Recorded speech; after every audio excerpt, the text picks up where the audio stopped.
In the sultry haze of a July evening, Amara Wells floated in the shimmering pool of the Pine Hollow Country Club, the water cool against her skin, the Georgia sun painting her in gold.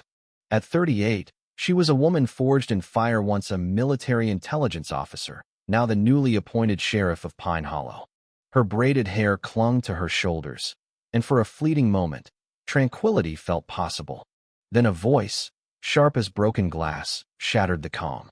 Claudia Pierce, the HOA president with a silver bob and eyes like daggers, stood poolside, her arms crossed. "You don't belong here," she spat, demanding Amara prove her membership or leave. Amara's gaze hardened, but her voice stayed even. "I'm a member. Check the records." Claudia smirked, pulling out her phone to call 911, oblivious that Amara was the town's new sheriff. The call failed, her battery dead, and the crowd of loungers under pastel umbrellas froze, sensing a storm.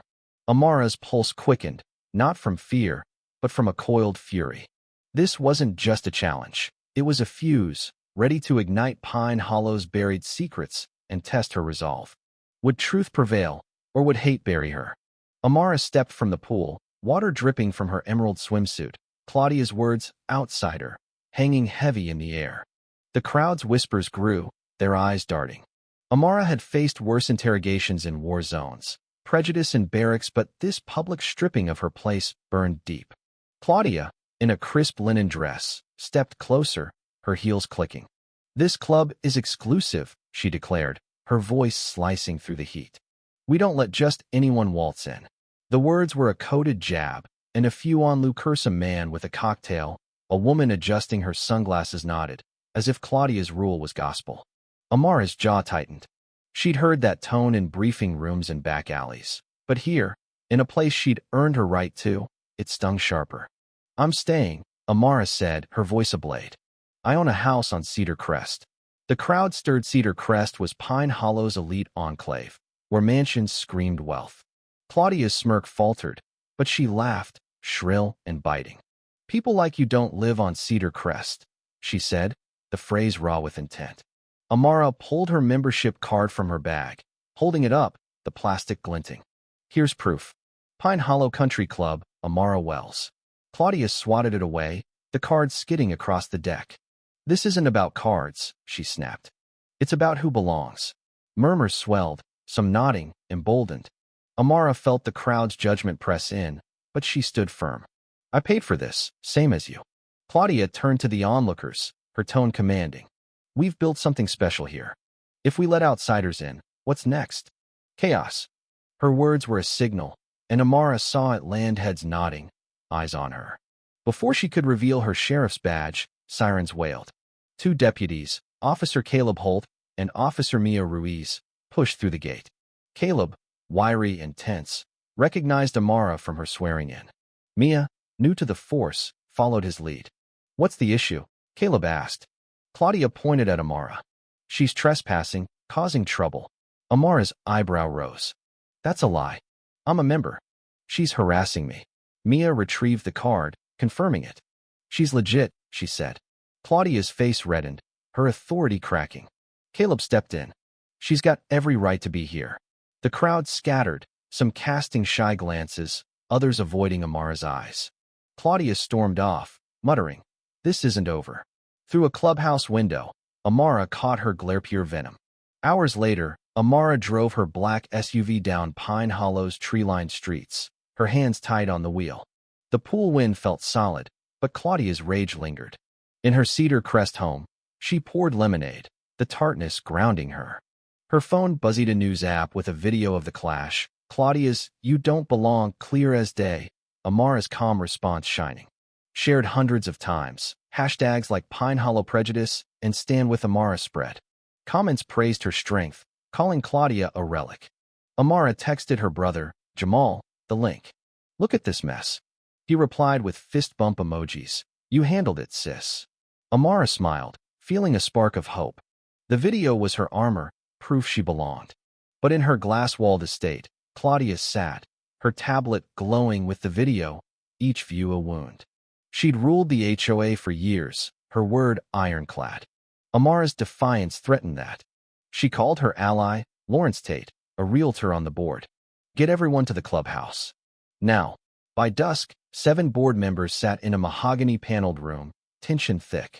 Claudia paced. They're laughing at me. Amara's not just Enionesh, the new sheriff. Gasps echoed. She bought her house cash, Claudia said, her eyes sharp. But we run this town. Dig up everything. By night, she posted on Pine Hollow's social media. I regret today's misunderstanding, but Amara threatened me, saying I'd regret crossing her. Is this our sheriff? A doctored photo of Amara, eyes narrowed, went viral. Likes surged 20, 100, 300.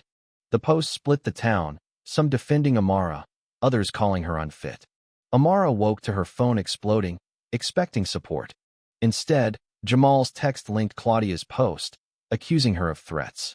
The photo twisted her face into anger. Comments branded her a troublemaker. Her deputy, Ethan Cole, texted, Sheriff, town hall's getting calls. Amara paced her hardwood floor. The video's triumph faded. She'd hoped Pine Hollow would stand with her. Instead, Claudia's lies fractured it. On her first day as sheriff, Amara faced her deputies, their faces wary. She pitched community patrols and transparency, but Claudia's smear hung heavy. Mayor Vincent Gray and Councilman Roger Tate, Claudia's brother, interrupted, pulling her to her office. The pool mess is trouble, Vincent said. Roger smirked. People think you're unstable. Amara's pulse raced. Claudia's lying. I didn't threaten her. Vincent sighed. Keep it quiet, or we act. They left, Roger's grin lingering. Amara sank into her chair, her badge heavy.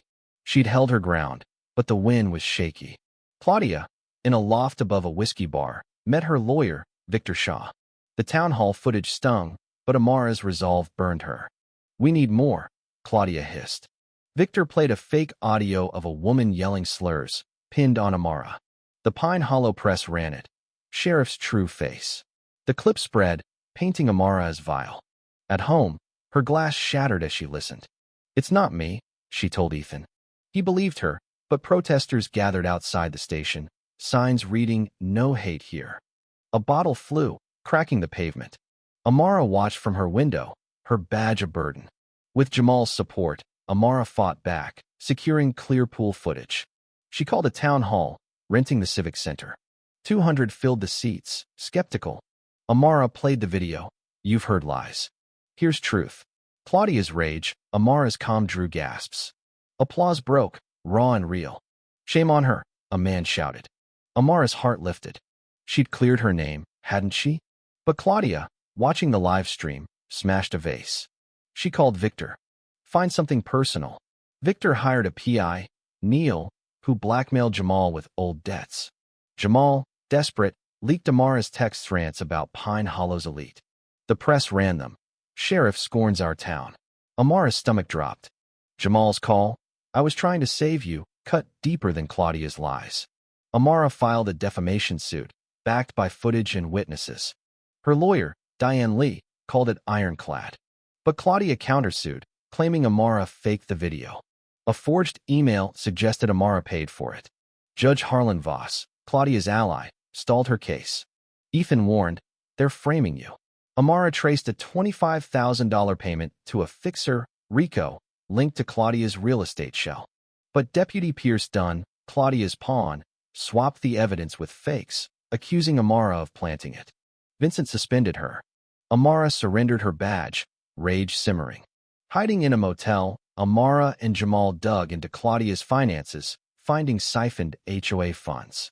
Reporter Nate Harper promised to expose Claudia, but took $12,000 to publish a hit piece claiming Amara coerced a witness. Feds raided the motel, planting drugs and arresting Amara. In a cell, her hope faded. But Ethan slipped her a burner phone. She hacked Claudia's email, finding proof of the attacks.